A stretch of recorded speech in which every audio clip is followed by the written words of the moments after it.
बारामतीत 2029 मध्ये युगेंद्र पवार विरुद्ध जय पवार असा सामना होऊ शकतो असं वक्तव्य आमदार रोहित पवारांनी केलं होतं। त्यानंतर बारामतीमध्ये पुन्हा पवार विरुद्ध पवार लढत होणार याची चर्चा सुरू झाली आहे आणि यावरती खासदार सुप्रिया सुळेंनी मोठं वक्तव्य केलंय। पुन्हा पवार विरुद्ध पवार होऊ देणार नाही असा निर्धार माझं विजन कार्यक्रमामध्ये सुप्रिया सुळेंनी बोलून दाखवलाय।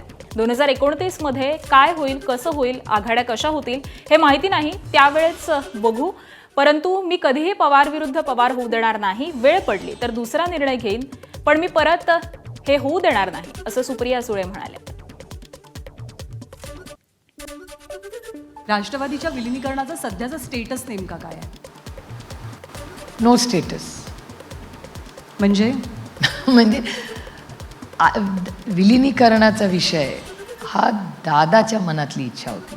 आता दादाच नाही राहिला तर विषय राहिला कुठे? म्हणजे याला फुल स्टॉप मिळाला या चर्चेला?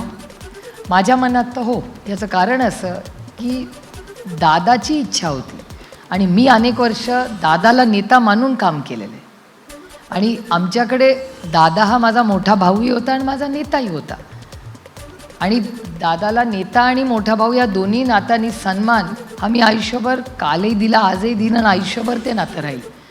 आणि त्यानंतर दादा गेल्यानंतर खूप गोष्टी बदललेल्या आहेत अर्थातच।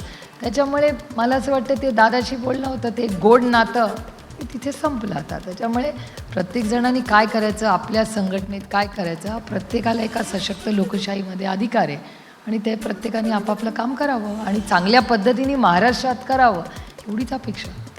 खरं तर आपल्याला माहिती असेल तर मी नेहमीच जसे मी राजकारणामध्ये आले तेव्हापासून मी सांगत आलेली आहे की कुटुंब आमचं नेहमीच वेगळं असणार आहे आणि राजकारण वेगळं असणार आहे। त्यामुळे सुप्रियाताईंनी अतिशय चांगली गोष्ट सांगितलेली आहे।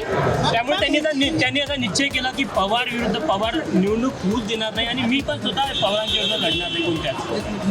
आणि त्यांचं वक्तव्य अतिशय चांगलं आहे आणि आम्हा सगळ्या कुटुंबाची सुद्धा तीच इच्छा आहे।